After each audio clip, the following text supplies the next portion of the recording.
Hey guys, John back with another anti-guru video, and today's subject is permission in principle. Now, I've been asked about this a couple of times now, and it's still very, very new, incredibly new. Permission in principle was brought in way back when, in 2018, as a way to give another route for housing-led development. It had existed before then, but it's very, very new. So I want you to join me on this little journey as we go through PIP, how you can use it, and how you can use it most effectively on the Anti-Guru channel. Right, so permission in principle, or PIP. What is a PIP? How does it work? What do you have to do? All of that good stuff. So I've done a few of these now, and we tend to come out of the woodwork with them in councils that haven't seen them before. So they are still very, very new in the world of planning and development. What a permission in principle is like a lighter version of an outline planning permission. Outlines have been around for a while, and they are very well known and established. You choose the information you give the council. In a PIP, you don't get that choice. So a permission in principle, you have to give them defined things. You give them the principle of development and access as the things to consider. They have to set aside the other bits, that is scale, layout, appearance and landscaping. All right, so you're giving them some, but not all, of the information that you want presented as part of the first application. Now, I know there are exponents out there that don't like the permission in principle route, don't get it, don't understand it, or more importantly, think it's kind of a bit of a farce.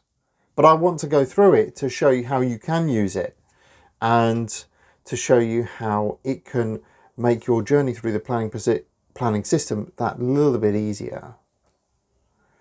Right, so what can you put on a PIP? Now, helpfully, the government has given us a pretty decent guide, and the guide is in the National Planning Policy Guidance. Yes, there's an NPPG that accompanies the NPPF. NPPG is a lot longer, and it tells us how to operate the planning system. So the guidance is there, and it tells us that you can apply for permission in principle on housing-led development where there are no overt environmental constraints imposed by European legislation, and where it is a minor form of development. Now, minor is anything up to 9 dwellings. 10th dwelling triggers a major, and you can't do a PIP for major. Anything up to a hectare in land can be considered as PIP, it's permission in principle. It doesn't just have to be brownfield, it can be anything up to a hectare in land size. So, how do they work? Well, they actually work remarkably simply. PIPs are submitted on a form, a simple form, and you submit a site and a block plan. You don't submit anything else. You submit a site and a block plan with a PIP. The council is permitted to ask for these later if they need them to understand how the site's going to work, but the base PIP is site and block plan alone. Now, on the application form, you have to give a range of dwellings that you would find acceptable on that site, between 0 and 9. Now, most people put 0 and 9. Don't put 0, because that gives the council the opportunity to say that 0 is acceptable. Give a range between 1 and 9. That allows the council to be flexible in its approach, because councils are supposed to be flexible in their approach on these. They are supposed to go through and say, right, how many units can we envisage would be appropriate on this site, in exactly the same way as they will be doing a housing allocation, or in exactly the same way as they will be putting together the SHLA, or more importantly, the brownfield register. So we put 0 to 9 on the form, or 1 to 9 on the form, as the case may be, and we submit a site and a block plan.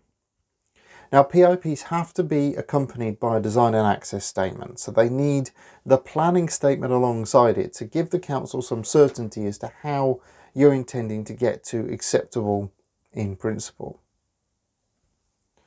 Now, that can deal with other policies in the local plan, because this is very much plan-led.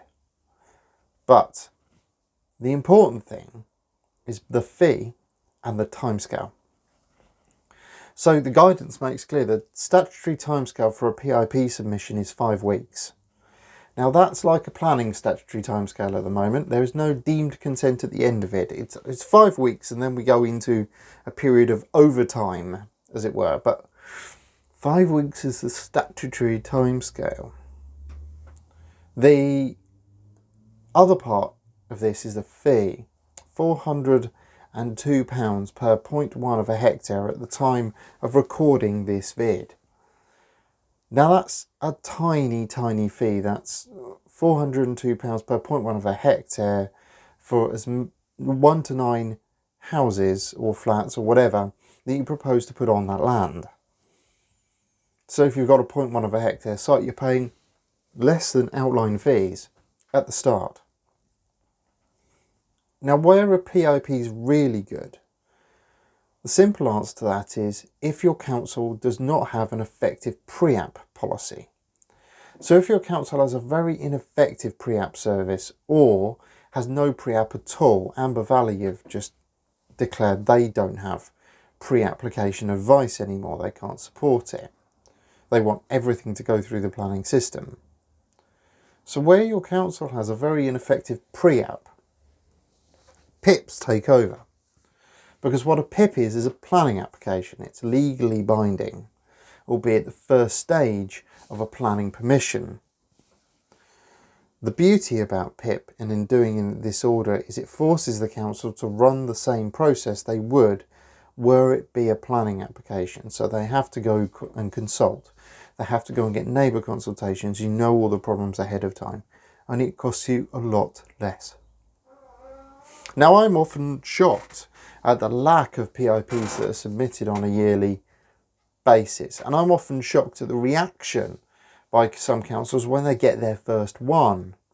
When we did the first one in Windsor and Maidenhead, they delayed registering it for 3 weeks because they didn't know how to deal with it.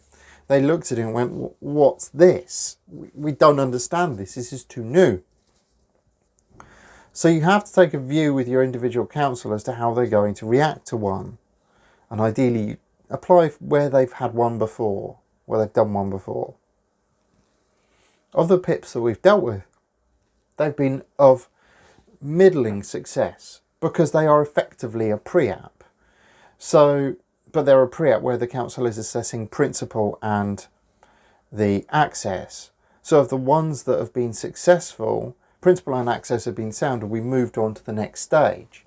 Of the ones that haven't been successful, principle and access haven't been sound.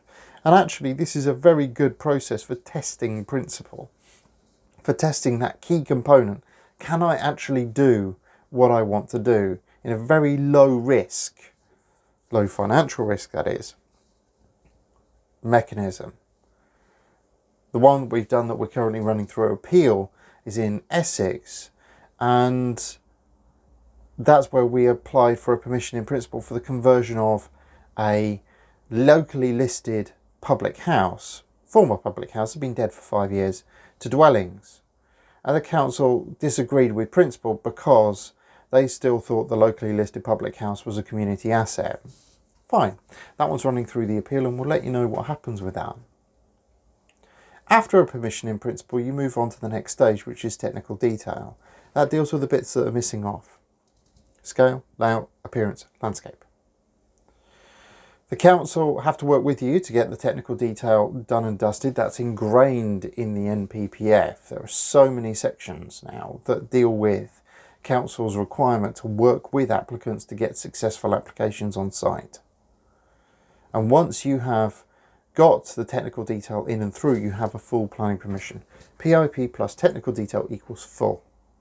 Okay, you need both components, just like you would if you were dealing with an outline and reserve matters. PIPs are fantastic for speculative development. So they are brilliant for those speculators, for those land sources, those deal sources who are trying to deal with things ethically, who are trying to present a planning package alongside their deal package. So if you are a deal sourcer, then I would be looking at permission in principle as a solution to the question, can I get planning permission for something on this site? Don't rely on pre-app, rely on PIP. That's my view. I hope that's been helpful. It was in answer to a number of questions following the sideland development video that I did. Link in the description below, where we put an application through PIP and technical detail and got the result that we wanted. It was also used on the backland development that we did, again link in the description below, where we put an application through PIP and technical detail, and we got the PIP and full planning permission, that one, and we got the result that we wanted. So in reality, these do work, and we are working on them almost constantly. Any comments on that, please do let me know. I hope you're enjoying the way the channel's evolving. We've moved away from looking at bad practice and moved on to looking at good practice. And I hope you're enjoying the way we're presenting this at the moment. If you are, do let me know, because I want to be able to make this channel a channel of positivity, a channel of this is how to, rather than this is how not to. And one thing we are noticing is that a lot of the how not to videos, we're getting a lot of your support. So we want to try and move the focus from how not to do something to how to do something. And in reality, that's the way this whole sequence of videos that we're now recording is going to be going. So let me know your comments in the box below. We put a lot of effort into putting these videos out to you, so please let us know what is going on with you and how we can help support you better. I hope you have a fantastic day. I've been John McDermott from the Beach Hut, live in the Anti-Guru studio, and I will see you very, very soon.